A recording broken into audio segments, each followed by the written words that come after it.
Ser comunicador o comunicadora popular implica conocer las dinámicas en las que estamos inmersas, cuáles son las problemáticas, qué es lo que no se dice en otros espacios.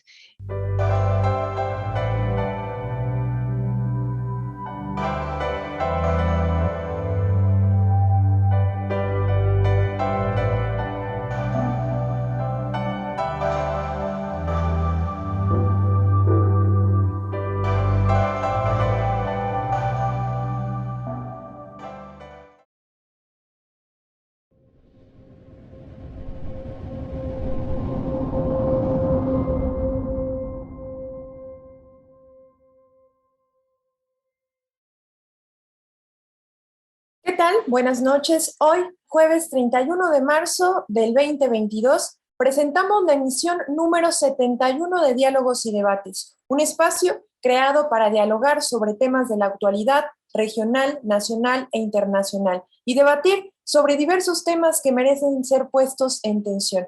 En esta edición, dedicamos nuestro programa a los actores y a las actrices de teatro, que ya el 27 de marzo fue el Día Mundial del Teatro. Decía García Lorca que el teatro es la poesía que se levanta del libro y se hace humana, y al hacerse humana, habla, grita, llora y se desespera.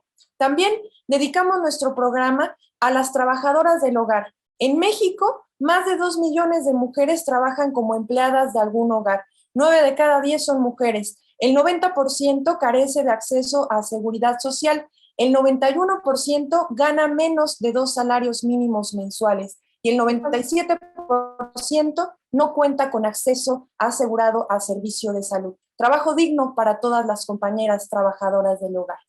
En la sección Memoria Histórica de Nuestra América, recordamos con Víctor Hugo el Día Internacional del Derecho a la Verdad en relación con las violaciones graves de los derechos humanos y de la dignidad de las víctimas. En nuestra segunda sección pasamos revista a las noticias que trascienden la coyuntura. Y en la sección de Diálogos y Debates dialogaremos en torno a la desaparición forzada en México. En nuestra sección ¿Qué ver, qué escuchar, qué leer, a dónde ir?, el compañero Marco nos recomienda una serie que se titula Bajo Presión, una serie que evidencia los sistemas de salud en países pobres. Y cerramos nuestro programa con la sección de Dialogando con el Arte y la Cultura. En esta ocasión, Denny entrevista a la compañera Sacil de Prófugas del Metate, programa de radio comunitaria que les invitamos a escuchar. Quédense con nosotros en los próximos 50 minutos y sin más, les invito a recordar con Víctor Hugo la memoria histórica. Hola, bueno, pues sí, como cada 24 de marzo desde 2010 se conmemora el Día Internacional del Derecho a la Verdad en relación con violaciones graves a los derechos humanos y de la dignidad de las víctimas. ¿Por qué en esta fecha? Bueno, pues porque en 1980 Monseñor Romero, quien después de ser un arzobispo pues conservador de derecha, decide seguir lo que su planteamiento de fe le dictaba y denuncia todas las tropelías, los atropellos del gobierno de El Salvador, un gobierno dictatorial, y su pues progresiva radicalización y su continua denuncia sobre las injusticias que vivían los habitantes de El Salvador, víctimas de su gobierno y de las políticas expansionistas e imperialistas de los Estados Unidos, pues un día es asesinado mientras está dando una misa por un francotirador pagado por el gobierno y entrenado por las fuerzas norteamericanas. Así que después del asesinato de Monseñor Romero en 1980, en el año 2010, el día 24 de marzo, se declara como el Día Mundial por el Derecho a la Verdad en relación con violaciones graves de los derechos humanos y de la dignidad de las víctimas. Esto se relaciona sobre todo con estas pues, actitudes muy lamentablemente cotidianas en gobiernos autoritarios en los cuales pues, la población es reprimida y en muchas de las ocasiones pues, los denunciantes son desaparecidos, son asesinados y sus familias les buscan de manera incansable de manera trágica. Y bueno, pues a ellos se dedica este día, esperando que esto ya no siga pasando, que no pase más, que encuentren justicia y que sepan, y les decimos desde aquí, que no están solos. Les acompañamos en su dolor y que bueno, la justicia tarde o temprano tiene que llegar. Seguimos así con nuestro programa y bueno, le doy la palabra a la compañera Denise. Vamos a revisar las noticias que son trascendentes en esta semana, que van más allá de la coyuntura. Y bueno, le doy la palabra a la compañera Denise. Hola, ¿qué tal a todas y a todos? Bueno, pues también siguiendo esto de la memoria histórica, pues la noticia tiene que ver con esto. A 90 meses de la desaparición de los normalistas de Ayotzinapa, padres, madres y familiares dijeron estar pues, molestos, enojados, tristes. En conferencia acusaron una vez más a la Secretaría de la Defensa Nacional y ahora también a la Secretaría de Marina por ocultar y manipular información sobre la desaparición de sus hijos. Todo esto se da porque el grupo interdisciplinario de expertos independientes reveló información en su tercer informe que debió darse a conocer hace 3 años. Ahí pudo observarse durante este informe que el exprocurador Jesús Murillo Caram y elementos de la Secretaría de la Marina estaban en el basurero de Cocula en momentos en que todavía no se conocía la llamada verdad histórica, que ahora sabemos que es la mentira histórica sobre la desaparición de los compañeros de Ayotzinapa. Y bueno, esto es porque un video captado por un dron de la CEMAR, donde personal naval se ve ahí presuntamente maquinando, fabricando esta mentira histórica. Un padre de compañeros, uno de los compañeros de Ayotzinapa, dijo que lamentablemente en este país los pobres no tienen justicia. La Sedena, desde el tiempo que gobernó Enrique Peña Nieto, siempre ocultó información. Y al respecto, Andrés Manuel López Obrador dijo que se dio la instrucción de que se investigara a los jefes de Marina que participaron en ese operativo y bueno, por lo que menciona el presidente, ya han declarado. Esta es la noticia que les quiero compartir para esta semana. Le doy la palabra al compañero Marco. Marco, cuéntanos qué nos tienes para esta semana. Gracias, Denise. Buenas noches a todas y todos quienes nos ven y nos escuchan. Yo quiero señalar una noticia que a mí me parece importante, importantísima. A principios de esta semana se anunció que después del 10 de abril, recordemos que el 10 de abril hay una fecha en la que se va a hacer una consulta en términos para la revocación de mandato. Pero pasando esta fecha, se enviará por parte del presidente de la República a la Cámara de Diputados una iniciativa de reforma constitucional en materia electoral, que incluye esta iniciativa, entre otras cosas, la elección popular de los consejeros del Instituto Nacional Electoral, pero también de los magistrados del Tribunal Electoral del Poder Judicial de la Federación. Esto se plantea porque el esquema que actualmente se tiene es que se propone, pues, más bien, no tanto como el esquema, sino que se propone que surgirán 60 candidatos en ambos casos, en ambas instancias. Y estos se someterán a una votación abierta entre la población a fin de que se acaben los acuerdos, estos acuerdos cupulares, que ya no haya consejeros y magistrados con actitudes tendenciosas en lo electoral, carentes de vocación democrática, y así se garantice el respeto del voto y se eviten los fraudes en los comicios que se hacen en nuestro país. Esta es básicamente la noticia y yo creo que esto impacta mucho, sobre todo por los últimos acontecimientos que ha venido realizando el INE y el TRIFE en materia de los procesos electorales. Estamos, pues, en un proceso de reforma política en materia electoral. Y esto me parece una noticia importante. Gracias. Esta es la noticia. Le paso ahora la estafeta a la compañera Lluvia. A Lluvia, ¿qué nos tienes de noticias para esta semana, por ejemplo? Gracias, Marco. Bueno, pues igual yo elegí la noticia que eligió la compañera Denise. Me gustaría un poco aunar respecto al tema.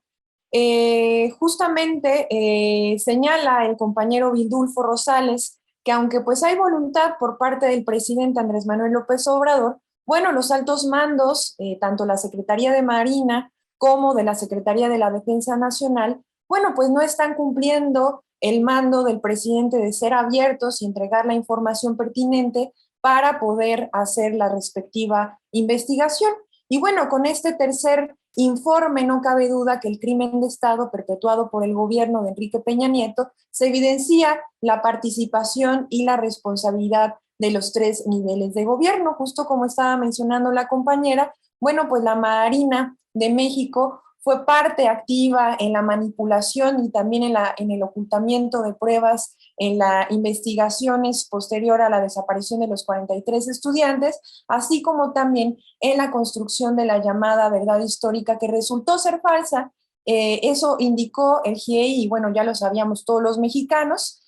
Los expertos nombrados por la Comisión Interamericana de Derechos Humanos presentaron un nuevo informe que se basa en documentos y videos como mencionaba la compañera, militares y de inteligencia que estuvieron ocultos durante 6 años. Aunque el acceso a algunos registros fue bloqueado en ocasiones, bueno, pues finalmente fueron proporcionados gracias a la intervención directa del presidente Andrés Manuel López Obrador.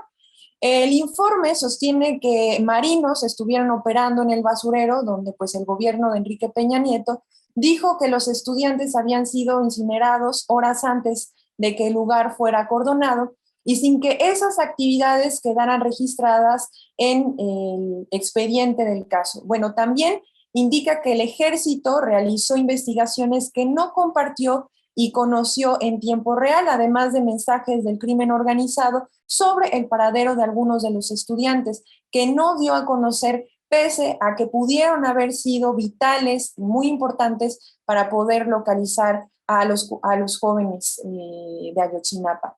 El informe sigue sin esclarecer el paradero de los estudiantes ni la razón brutal de este ataque. Solo 3 de los 43 alumnos de Ayotzinapa han sido identificados a partir de huesos calcinados hallados pues, en distintos lugares, ¿no? Y según la versión del gobierno de Enrique Peña Nieto, los jóvenes fueron entregados al crimen organizado que los asesinó, los incendió y los aventó al basurero del municipio vecino de Cocula y retiró los restos a un río cercano, ¿no? Los 2 primeros informes del grupo de expertos y la actual fiscalía ya habían dicho que la versión de una gran cremación en el basurero pues no era real y que hubo un montaje en el hallazgo en el río en 2014 del hueso de uno de los jóvenes. Ahora el nuevo informe señala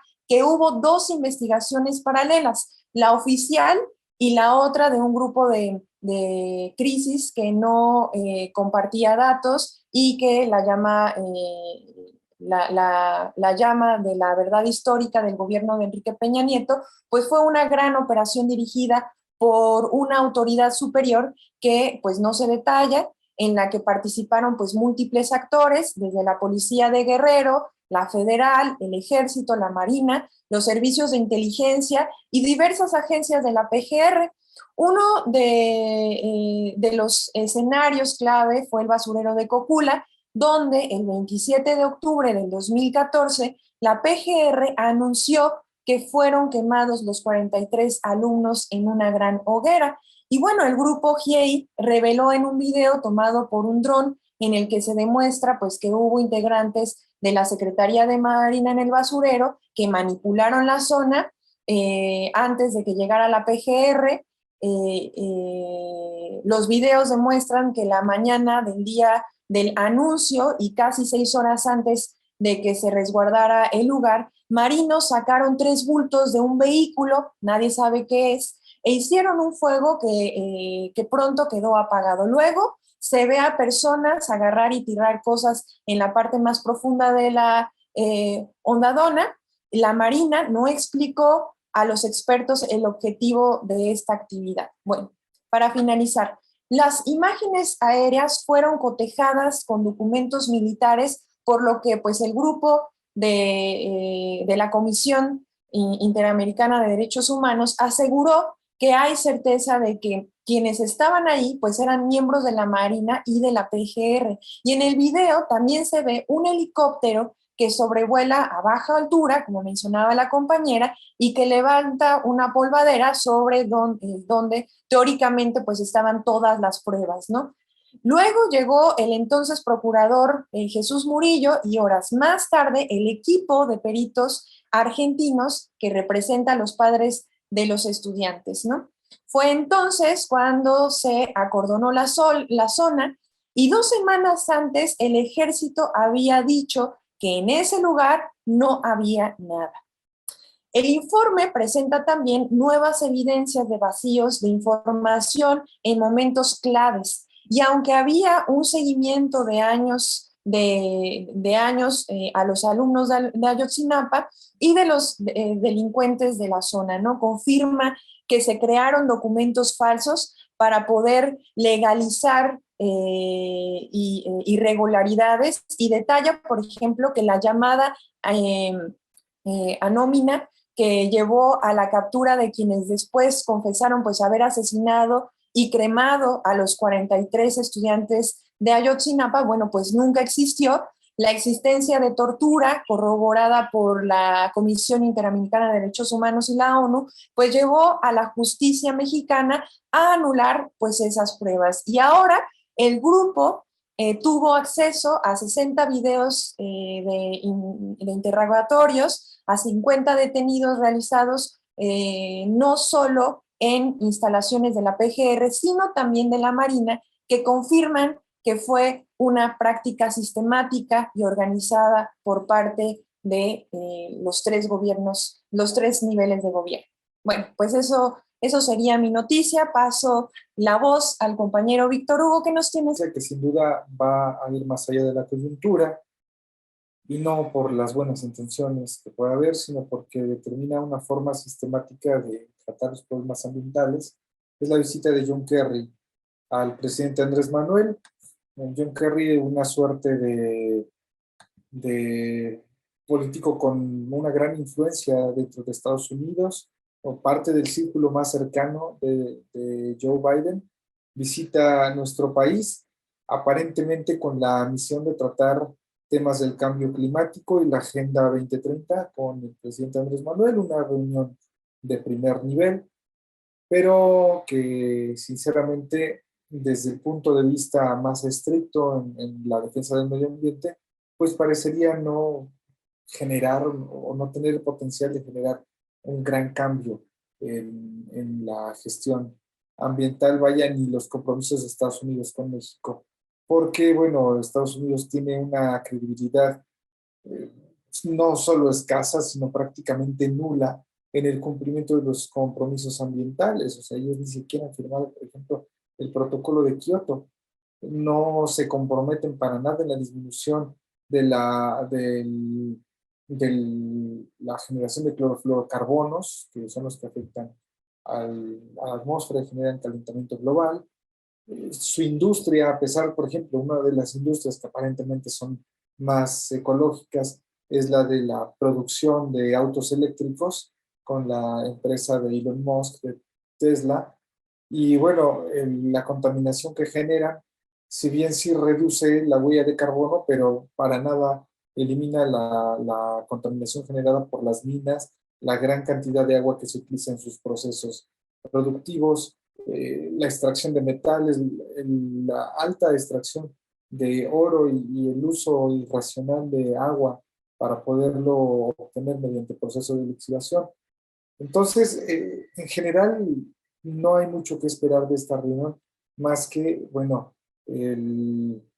la foto y en todo caso algún tipo de espaldarazo al presidente Andrés Manuel en temas ambientales. Habrá que ver cómo tratan el tema del Tren Maya, qué posición trae Joe Biden y qué es lo que declara ante los medios de comunicación. Aquí podría haber o bien una legitimación y un reforzamiento de la confianza en el proyecto de la 4T, o bien algún tipo de, ¿cómo decirlo?, de posicionamiento frente a medios que pueda llegar a ser una herramienta para la derecha. Sinceramente, no creo que sea ese el caso, sino más bien es parte de un espaldarazo al presidente Andrés Manuel en términos de la construcción del Tren Maya, pero más allá en materia ambiental, dudo que pueda haber algo. Yo creo que es más bien un tema político, temas políticos que van a estar tratando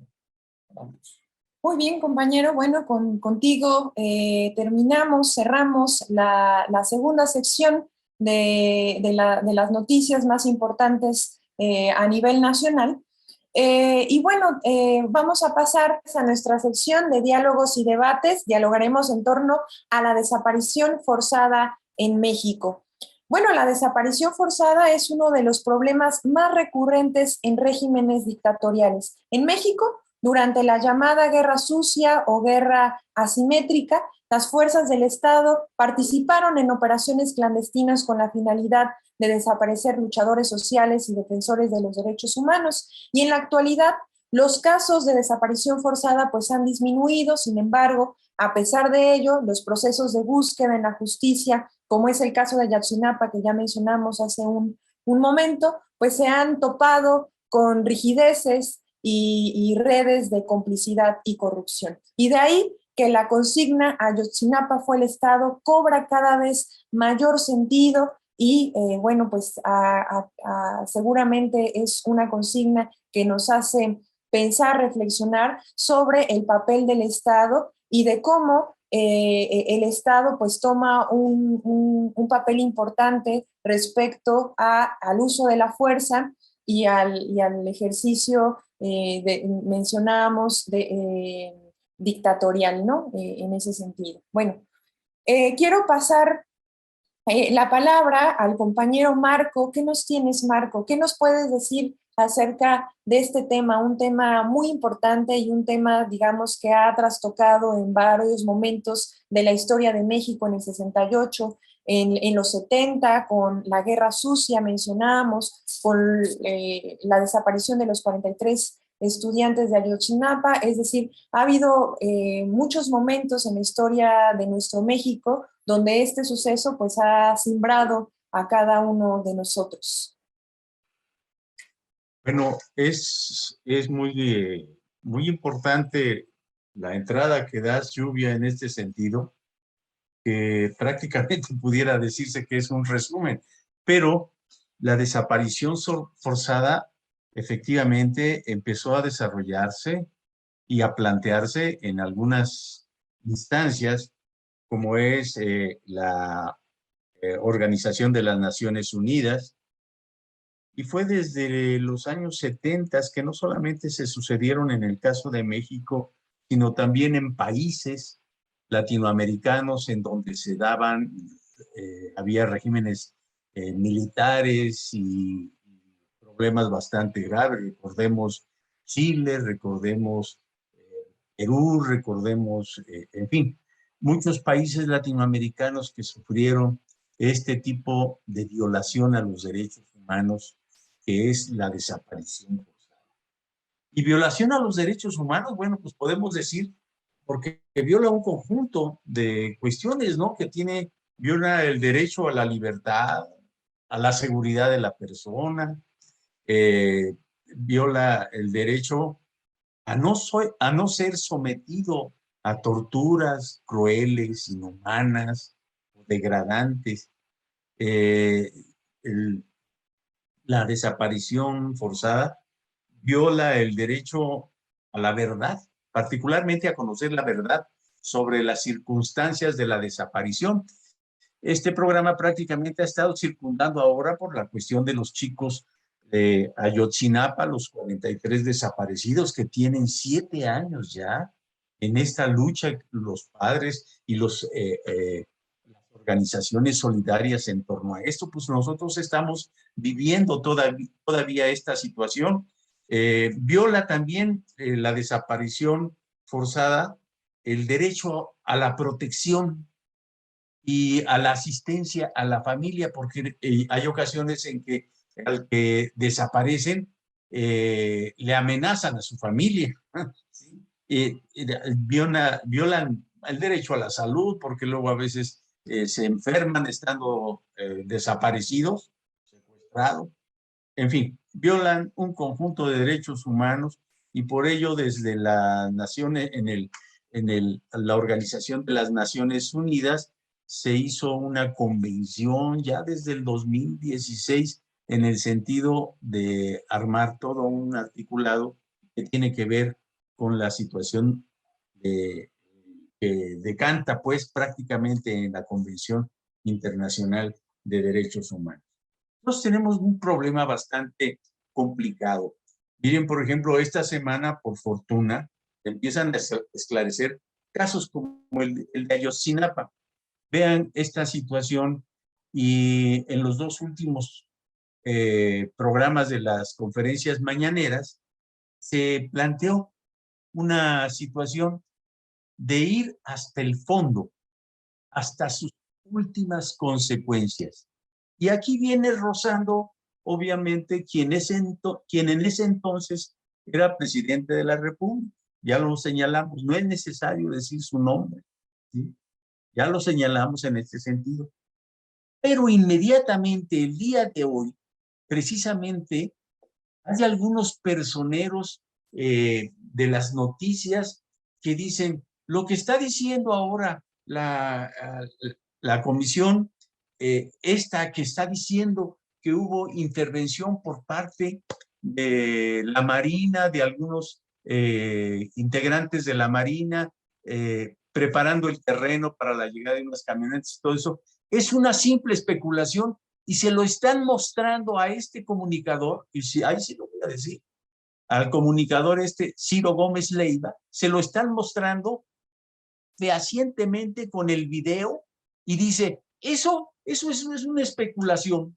Es decir, inmediatamente empiezan a desarrollarse este tipo de situaciones que a mí me gustaría que nosotros entráramos a un debate de qué sucede en este sentido cuando un comunicador que tiene mucha influencia para poder difundir sus noticias y sus comentarios, dice que es ahora una especulación, tratando fundamentalmente de distorsionar esto. Y esto es una lucha permanente. Lo que ha provocado la desaparición forzada, efectivamente, es el darse cuenta de que vivimos todavía en un país en donde tenemos que estar resolviendo los problemas que nos dejó todo un periodo neoliberal en materia de violación de los derechos humanos.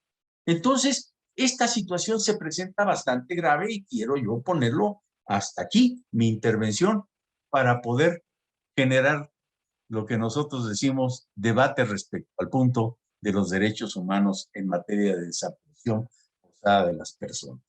Gracias, Denise. Bien, bueno, aquí yo quisiera recalcar justo que los derechos humanos, bien como lo mencionaba hace un momento Lluvia, son violados por los estados. Cuando hay una cuestión entre personas civiles es un delito, ¿no? El Estado es el que viola derechos humanos. En este caso, se puede presentar por acción, omisión o consentimiento. Y vemos que justo, por ejemplo, el caso de Ayotzinapa es un hecho de violación de derechos humanos y por supuesto que ahí tiene una implicación el Estado, fue el Estado. De acuerdo a la versión pública del Registro Nacional de Personas Desaparecidas y No Localizadas de la Comisión Nacional de Búsqueda, imagínense, al 26 de noviembre del 2021 había más de 95,121 personas desaparecidas en México. para que esto pueda considerarse como desaparición forzada, de acuerdo con la Organización de las Naciones Unidas, a través de la Comisión de Derechos Humanos, debe de poseer al menos 3 elementos. Primero, que la privación de la libertad contra la voluntad de la persona interesada. La participación de agentes gubernamentales, al menos por el hecho del consentimiento. A lo mejor no es la acción o la omisión, pero sí el consentimiento. Y la negativa a revelar la suerte o el paradero de la persona interesada. Aquí conocemos, lamentablemente, muchos casos en México donde, por ejemplo, la policía municipal, la policía estatal, incluso la policía federal, detienen a personas, sobre todo defensores y defensoras de derechos humanos, y no muestran dónde está su paradero, a dónde la llevaron, en dónde la tienen detenida, y esto, por ejemplo, implicaría un hecho de desaparición forzada. En México, el marco legal que castiga este crimen es la Ley General en materia de desaparición forzada de personas, desaparición cometida por particulares, y el Sistema Nacional de Búsqueda de Personas, en su artículo 27, define como tal la desaparición forzada. Comete el delito de desaparición forzada de personas el servidor público o el particular que, con la autorización, el apoyo o la aquiescencia de un servidor público, prive de la libertad en cualquier forma a una persona, seguida de la abstención o negativa a reconocer dicha privación de la libertad o a proporcionar la información sobre la misma o su suerte, destino o paradero. Este hecho de la desaparición forzada no nada más afecta directamente, por ejemplo, al círculo de la persona desaparecida, sino que implanta terror en las poblaciones. Es una forma de implantar shock, de implantar terror hacia las demás personas, porque no es, por ejemplo, no se tiene certeza de qué pasa con la persona desaparecida, no se sabe si está muerta, si está viva, si tiene frío, si tiene hambre, y es una forma de sembrar terror y también de ejercer tortura hacia las poblaciones, ¿no? Cuando una persona es asesinada, se sabe en dónde está su cuerpo, se entierra, y es un proceso, ¿no? Otro tipo de proceso distinto al de la desaparición forzada, que genera esa incertidumbre por la persona que se encuentra en esa situación. Entonces, me parece un crimen, una violación de derechos humanos muy, muy fuerte, y que, como mencionaba al principio Víctor, son situaciones que nunca, nunca queremos que vuelvan a pasar. Pero lamentablemente, día a día se manifiestan en todo el mundo. Y bueno, pasaría la palabra al compañero Víctor. Adelante, Víctor. Hola, pues sí, hay poco que debatir, incluso hasta los que son abiertamente de derecha, pues difícilmente reconocen que hacen uso de este tipo de políticas. Sin embargo, durante largos periodos, sobre todo en lo que en México se ha denominado la etapa de la guerra sucia, pues fueron utilizados como mecanismo de control de la población. ¿Por qué como mecanismo de control? Porque ya decía Maquiavelo, si el príncipe llega al principado por la vía de los nobles, necesitará un gran ejército, pero si el príncipe llega al principado por la vía de la nobleza, no necesitará nada. Entonces, aquellos gobiernos antipopulares que llegaron por la vía de la nobleza, no porque sean nobles, sino porque le pusieron el equivalente a la nobleza europea, los capitalistas actuales, la oligarquía mexicana, bueno, ellos deciden entonces cómo dirigir a sus pequeños lacayos, y a partir de ello, pues necesitan un gran ejército porque son completamente antipopulares.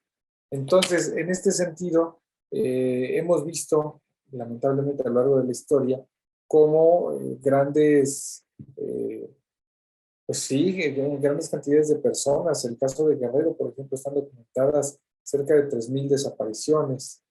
A nivel general, en México, la lista de desapariciones forzadas comprobables al Estado es bastante amplia. Y aquí es donde uno piensa en esa consigna que se gritaba en las manifestaciones, en la búsqueda de los compañeros de Ayotzinapa. Se decía, Ayotzinapa fue el Estado. ¿Pero a qué se refiere uno? Y aquí quiero recurrir a una definición, sin quererme poner academicista, es la menor de las intenciones, pero sí tratando de retomar algo que dice Nikos Poulantzas. Él dice, el Estado también debe ser entendido como un territorio en disputa, como un área de disputa entre clases sociales antagónicas. Es decir, el Estado es aquel lugar donde se dirimen los problemas de más profundidad en las sociedades, la lucha de clases, los que tienen contra los que no tienen, para resumirlo, se sintetiza en el Estado. Y el Estado no debemos confundirlo con el gobierno, porque cambiar al gobierno pues se puede hacerlo en el caso de México, el gobierno federal cada 6 años, pero un cambio en la estructura del Estado toma muchísimo más tiempo que los 6 años que toma un gobierno, así sea el gobierno federal, que es el que tiene la mayor duración. Y estos cambios, al ser de larga duración, son reflejo de un cambio en la correlación de fuerzas que hay entre los que no tienen y los que tienen, dentro de algo que los clásicos denominan lucha de clases, que no es más ni menos que la lucha por el control de su propio destino. Por una parte, los que no tenemos nada más que nuestra fuerza de trabajo, pues buscamos ser dueños de ese tiempo que es vida, y que los que son dueños de los medios de producción pues requieren para explotarnos, porque finalmente lo que le despojan al trabajador, lo que se le despoja al campesino, lo que se le despoja al ama de casa mediante la extracción de la fuerza de trabajo, pues es la vida. Y es esta vida la que genera riquezas para los dueños del capital. Entonces, a fin de cuentas, es una disputa por la vida, porque lo que nos están quitando cotidianamente es la vida. Entonces, esta disputa por la vida y el qué hacer con esa vida, si vivir para producir, o producir para vivir, o producir para mantener a una casta de potentados, o producir para satisfacer las necesidades de la gente, de la población, de la sociedad. Esos son las grandes preguntas que, aunque parecen sencillas de plantear, al momento en el que la realidad las toma y la realidad hace esas preguntas, pues los resultados son grandes movimientos, son eventualmente revoluciones, eventualmente guerras, y pues la desaparición forzada es solo una de tantas herramientas de las cuales el Estado burgués en el que pues nosotros nos desenvolvemos de manera habitual recurre para poder pues controlar o mantener a raya a quienes son sus enemigos de clase. Entonces yo creo que ahí es donde toma mucho sentido esta frase de fue el Estado, porque no se refiere a un gobierno, no se refiere a una administración, sino a una estructura. Tiene implicaciones bastante más profundas que aquellas que de bote pronto uno puede llegar a imaginar.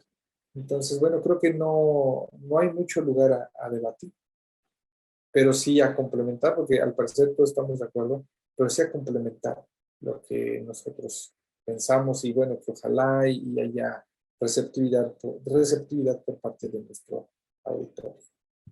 Muchas gracias, compañero Víctor Hugo. Y bueno, con esto damos paso a nuestra siguiente sección. ¿Qué ver, qué escuchar, qué leer, a dónde ir? Compañero Marco, nos recomiendas una serie titulada Bajo Presión. ¿De qué va esta serie? Cuéntanos un poquito. Bueno, al principio cuando vi este título, pensé que era alguna cosa así, una cosa muy sencillita, viéndolo en una de las plataformas que hay actualmente. y está precisamente exhibiéndose en una plataforma que se llama HBO. En HBO ahí podemos ver esta serie y empieza muy sencillo y pareciera que es una cuestión así de ternura, como es una serie brasileña, muy suavecita y bueno. Pero poco a poco empiezan a darse algunos datos y situaciones en las que no es solamente lo que sucede en un hospital de lo más pobre, de lo más que no tiene, un hospital pobrísimo, vamos a decir, que funciona en una de las favelas de Río de Janeiro y que ahí se empiezan a presentar algunas situaciones con respecto al conjunto de deficiencias en términos de lo que es el equipo, en términos de lo que es los medicamentos y en términos de lo que es la atención. Y entonces, poco a poco, el hospital va sacando a luz lo que sucede en todos los hospitales de los países pobres, sobre todo en el caso de Latinoamérica y de otros países, por supuesto. ¿Qué es lo que sucede? Y ve uno, bueno, pues se ven las diferentes luchas que se da por parte de los médicos para poder garantizarle la vida pobre, a la pobreza que llega lastimada, machucada, envenenada, en fin. Y los problemas que tienen que saltar para poderles garantizar el poder sacarlos, por lo menos con vida, del hospital. La asistencia se ve bien llevada esta producción. Los brasileños hacen muy buena producción en ese sentido.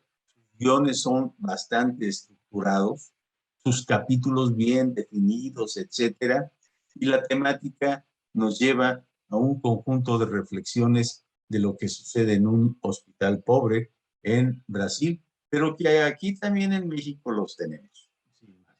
No digamos que nosotros estamos en jauja, no, hay hospitales pobres que se dedican y hacen el esfuerzo, médicos, administradores y todo eso. Y aquí, obviamente, la reflexión, yo llamo a la reflexión para ver esto, porque ahí empiezan, en función de la pobreza, cómo se empiezan a dar algunas cuestiones de corrupción, de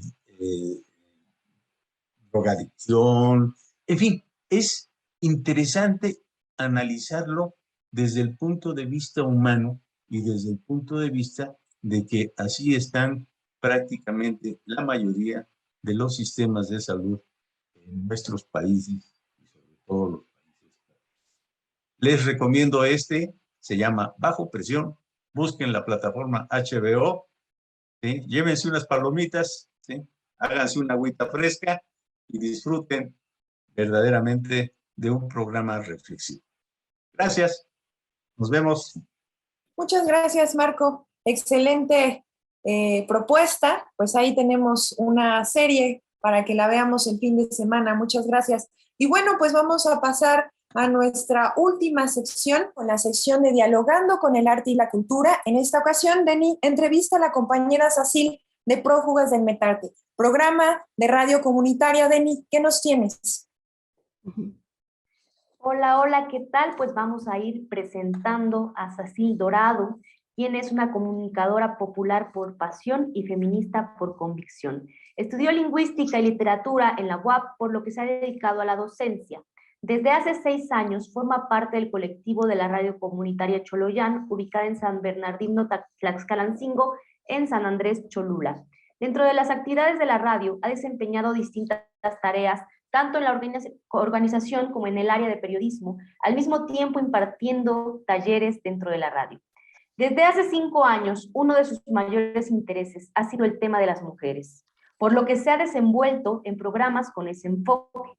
Para ello ha tomado talleres y diplomados con organizaciones como AMAR, la Sandía Digital, UNESCO, el Diplomado en Comunicación y Género, por lo que la búsqueda de la vinculación con las mujeres de la comunidad y el municipio ha sido un eje de trabajo junto con sus compañeras.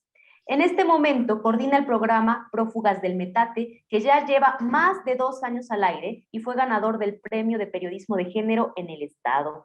Y bueno, muchísimas gracias, Sacil, por acompañarnos el día de hoy. Es un honor, en verdad, tener tu presencia por acá. Pues lo primero que quisiera preguntarte, bueno, claro, después de tu presentación, que nos cuentes sobre tu labor como comunicadora popular. Hola, buenas noches a quienes nos estén escuchando. Pues muchas gracias por la invitación el día de hoy. Pues no sé si tu pregunta va enfocada a explicar qué es ser una mujer comunicadora popular. Desde luego tiene que ver con pues una diferencia en el ámbito de las comunicaciones, de los medios de comunicación. Claro que conocemos, a lo mejor ya varios o varias de ustedes conocen o han escuchado sobre radios comunitarias, radios indígenas, que pues hay una gran diferencia con las radios comerciales o las radios públicas. Estos medios surgen como una necesidad de las comunidades y de los pueblos, o pues también las comunidades no solo se encuentran en estos lugares, también en las ciudades. Y es una necesidad por pues usar este derecho que tenemos todas y todos a usar el espacio radioeléctrico. Es eso que pertenece a todas, a todos, porque a lo mejor hemos pensado, ¿no? Como en una cuestión de facto, que pues el Estado nos tiene que dar el permiso para poder hablar, para poder expresarnos, para poder ejercer este derecho de libertad de expresión, pero la verdad es que no es así. Existen muchas radios que pues no trabajan con permiso. En este caso, nosotros sí lo tenemos por cuestiones, digamos, de geografía, porque estamos muy cerca de la ciudad. Entonces, pues digamos que ha sido una cuestión necesaria. Ser comunicador o comunicadora popular implica conocer las dinámicas en las que estamos inmersas, cuáles son las problemáticas, qué es lo que no se dice en otros espacios, un tanto responder, ¿no? Como de manera un tanto inmediata a estas necesidades. Desde luego, bueno, ahí tú mencionaban, yo no tengo la formación como comunicadora, es un tanto cercana a mi formación, pero existen otras personas, hay otras personas dentro de las radios que no tienen pues ni siquiera una cuestión de formación universitaria, porque justamente estamos partiendo de este conocimiento pragmático, de este conocimiento de los pueblos, de este conocimiento que podemos tener muchos, y que el chiste es que saquemos esa voz que generalmente no vamos a escuchar en otros espacios, ¿no? Entonces, el ser comunicador o comunicadora popular es una responsabilidad, pues, personal, pero con todas las personas, con quienes nos escuchan, con quienes queremos que se formen o con quienes queremos dialogar o con quienes queremos caminar en el día a día. Entonces, pues yo podría decir eso, ¿no? Por eso la presentación dice comunicadora popular como pasión, porque es algo que yo descubrí al llegar a la radio. Yo creo que en algún momento nos hemos encontrado muchas o muchos con, no sé, por ejemplo, hablando de noticias, ¿no? Están diciendo tal cosa y tú sabes que eso no es así, tú sabes que las cosas funcionan diferentes, pero nadie va y le dice a quien está hablando, oye, no mientas o no tergiverses o no manipules. Entonces, la idea de la comunicación popular es esa, que pues salga desde la honestidad y desde el compromiso de alguien que está inmerso en un espacio social pues específico, ¿no? Muchas gracias, Asil. Bueno, en ese sentido, ¿por qué Asil Dorado decide ser comunicadora popular? ¿Qué es lo que hace que pues, entres en este mundo de la comunicación popular? ¿Por qué lo decides? Fue una cuestión un tanto fortuita, alguien me invitó. Cuando yo llegué a la radio en 2015 se estaban impartiendo talleres para que nos integráramos pues nuevas personas. La radio está en Tlaxcalancingo, en San Bernardino Tlaxcalancingo, y fue cerrada en 2014, fue allanada, se llevaron el equipo en compañía el IFT con la Policía Federal.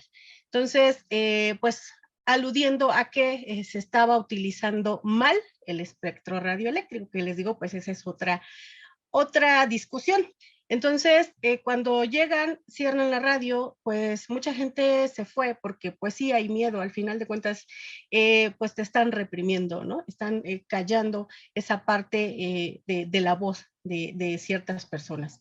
Entonces, yo llego pensando en un proyecto educativo. Yo empecé haciendo un programa de promoción de la literatura, porque pues esa es, digamos, mi formación, como ya lo había dicho.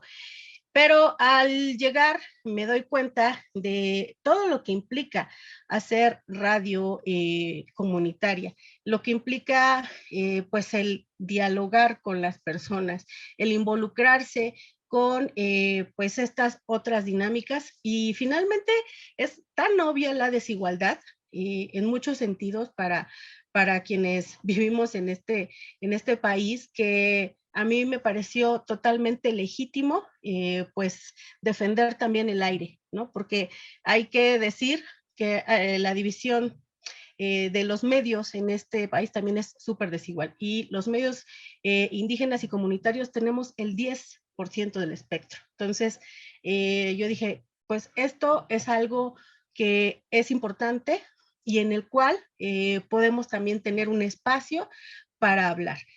Pues por eso, ¿no? Por eso me quedé, y pues de ahí empecé obviamente a tener ya esta formación más en específico sobre qué es hacer comunicación popular, qué es hacer periodismo, y pues un tema que yo creo que nos atraviesa a muchas mujeres, porque pues somos mujeres también, el tema de género y pues obviamente las desigualdades. Digamos que son cuestiones muy paralelas, ¿no? Entonces, por eso me quedé en este proyecto.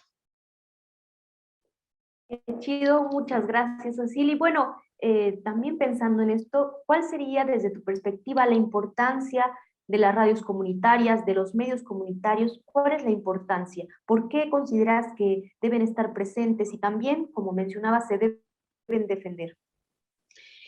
Bueno, la importancia me parece que ya lo mencionaba. Para acceder a un medio comunitario, pues en este caso, en la radio en la radio Chololan en Tlaxcalancingo, tú llegas, tomas talleres y planteas una problemática. Desde luego hay un interés previo. El mantener un espacio así no es fácil, definitivamente. Muchas de las personas que estamos, casi siempre es pues donando nuestro tiempo y a veces hasta nuestro dinero para pues poder cumplir, ¿no? Con la programación, con los pagos, etcétera. Pero desde luego, en este mundo multicultural y en este país que es así también tan diverso, si no existieran estos medios, probablemente muchas de las cosas que se hablan estarían quedándose en el olvido. Un ejemplo muy claro es la lengua, ¿no? En Tlaxcalancingo todavía hay personas que hablan el náhuatl, y probablemente ustedes se sorprendan porque dicen San Andrés Cholula está a 3 pasos. Pues sí, pero la región cholulteca ha sido pues de los pueblos que se conservan, ¿no? Desde hace pues ya más de 2000 años, y ha sido una cuestión también de resistencia. Entonces, seguramente si no existieran estos medios, probablemente estaría volviéndose algo invisible. A lo mejor las redes en este momento ayudan a que podamos interactuar, ¿no? Por ejemplo, nosotras cuando hacemos programas salimos en FM, salimos en Facebook y también salimos en Internet. Eso ayuda obviamente para que nos escuchen más personas aparte de donde llega la señal. Pero esto antes no sucedía. Y hay otros espacios, hay pueblos, por ejemplo, en Oaxaca, donde tenemos radios que tienen más de 20 años, como es la radio Hembog, en donde pues esa ha sido la manera en la que el mecanismo por el cual se han podido hacer o mantener, ¿no? Ciertas cosas como la lengua, las tradiciones, las costumbres, ¿no? Lo cual no significa que se esté, digamos, buscando algo estático, porque finalmente los pueblos también tienen que caminar, pero debe de haber una autodeterminación. Y algo que ayuda mucho a tener esta idea es pues el ejercicio de los derechos de los pueblos indígenas, por ejemplo, ¿no? La autodeterminación es algo que pues ayuda muchísimo para entender por qué carambas debemos de tener nuestros medios, por qué no dejar que otros hablen por nosotras o por nosotros. O sea, la importancia es esa. No es que alguien agarre nuestra voz y la plasme, es que nosotras y nosotros también podemos hablar y también podemos hablar en distintas lenguas, de distintas maneras y con otras formas de ver el mundo y con otras formas también de el conocimiento. Bien, muchas gracias. Y ahora, bueno, esto me parece bien importante porque además yo he tenido la fortuna de estar con ustedes. ¿Podrías platicarnos sobre ese bello programa en el que participas de Prófugas del Metate? Y también, ¿cuál es la importancia, digamos, de la participación de las mujeres dentro de estos procesos de comunicación popular? Pues fíjate que eso es algo bien fuerte. Las radios comunitarias están conformadas o hay muchas mujeres que participan, pero así como en muchos otros espacios, el reconocimiento del papel y la importancia que tiene, pues es un poco más reciente, ¿no? Porque pues así como ha sucedido en los espacios familiares o en las instituciones, las mujeres se dedican a hacer talacha y no tanto a decidir. Entonces, bueno, aquí nosotras, pues también nos ha tocado picar piedra en ese sentido.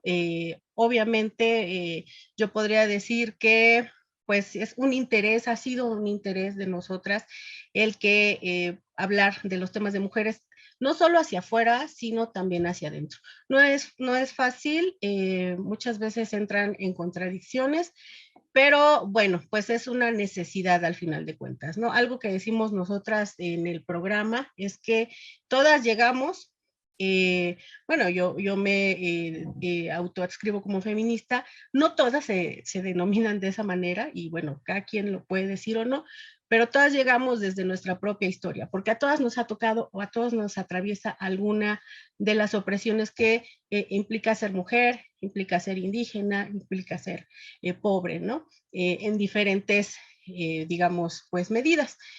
Entonces, pues partiendo de esto, hacíamos un programa antes que era Cihuatlachtol, mujer de palabra. Cihuatlachtol es una palabra náhuatl que significa mujer de palabra, pero pues por propias necesidades de las demás compañeras, pues se dio pausa. Pero se mantenía latente, ¿no? Esta necesidad de seguir haciendo un programa para mujeres. Entonces volvimos a conformarnos como equipo y pues ya hace, les decía, más de 2 años, ya vamos a cumplir 3 en mayo, pues decimos, vamos a hacer otro programa y déjenme decirles que el nombre nos lo dio un compañero que, bueno, ya no está en la radio, pero digamos en tono de mofa, nos decía, es que ustedes son prófugas del metate. Y lo dijo así, ¿no? Un día. Y después cuando estábamos pensando, ¿cómo nos vamos a llamar? Pues así, vamos a llamarnos de esta forma, ¿no? Y la verdad es que muchas de las mujeres que hemos entrevistado nos han dicho, me encanta el nombre, yo me siento de esa manera. No es negar, obviamente, lo que implica la comida o las tradiciones de los pueblos, porque ahora con la pandemia hemos visto qué importancia tiene, ¿no? La forma de alimentación, pues obviamente lo que se come, los procedimientos, ¿no? Esta cuestión de la industrialización de los alimentos es todo un tema. Entonces, no es negar que eso es muy valioso y es muy importante, pero finalmente lo tenemos que transformar, porque las mujeres estamos en todos los espacios y en todo momento nos estamos moviendo. Y pues a partir de eso es que hemos estado haciendo este programa. Y sí, pues hemos invitado a Denny, hemos invitado a muchas mujeres a que nos platiquen qué hacen, porque es una revista radiofónica. Y también hemos hecho, pues, trabajo periodístico, ¿no? Al final de cuentas, en donde nos hablan de casos de violencia, en donde nos piden un espacio porque necesitan hablar sobre determinadas cosas, temas sobre sexualidad, temas sobre cultura, sobre cine, etcétera. Entonces, pues es como atiende como a la diversidad, digamos, de las mujeres que conformamos también el programa, ¿no?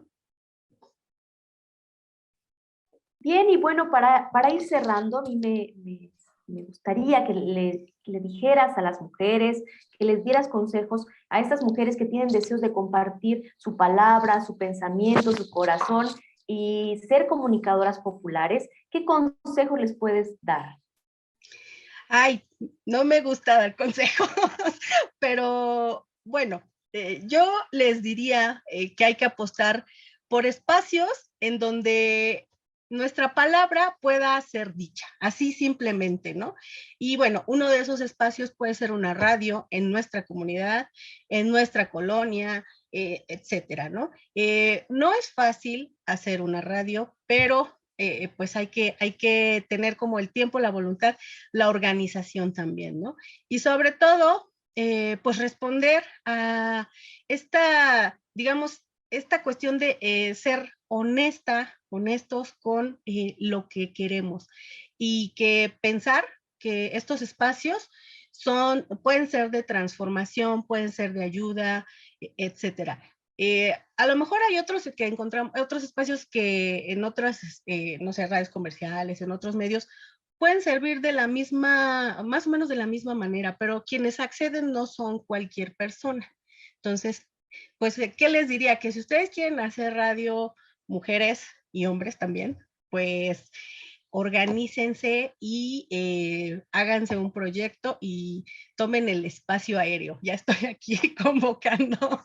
Es un derecho que tenemos, que podemos ejercer y que no tengamos miedo de ejercer nuestros derechos. Eso también es súper importante. Bien, pues invitamos a todas las personas a que escuchen Prófugas del Metate y en especial a las mujeres, a las disidencias. Escuchen porque de verdad los contenidos son bien chidos y siempre tienen propuestas y siempre tienen discusiones también en las que todas podemos de alguna manera incluso participar, ¿no? Porque ahí tienen abiertos no sé, sus redes, ¿no? Para que la gente que quiera poder participar o proponer ciertas cosas pueda comunicarse con ellas. Entonces, por ahí, Prófugas del Metate, escúchenlas, está bien chido. Sí, gracias. Gracias a ti, Sacil, te agradecemos mucho tu tiempo, tu presencia. Gracias, compañera. Hasta luego. Hasta luego. Bueno, pues muchas gracias a nuestra compañera Sacil, a nuestra compañera Denise. Con esto despedimos nuestro programa número 71 de Diálogos y Debates, esperando pues hayan pasado una tarde agradable. Un gusto compartir con ustedes el diálogo, la palabra y bueno, un abrazo, un saludo a todos y todas que nos están viendo por Facebook, por el YouTube. Abrazos, saludos, muchas gracias.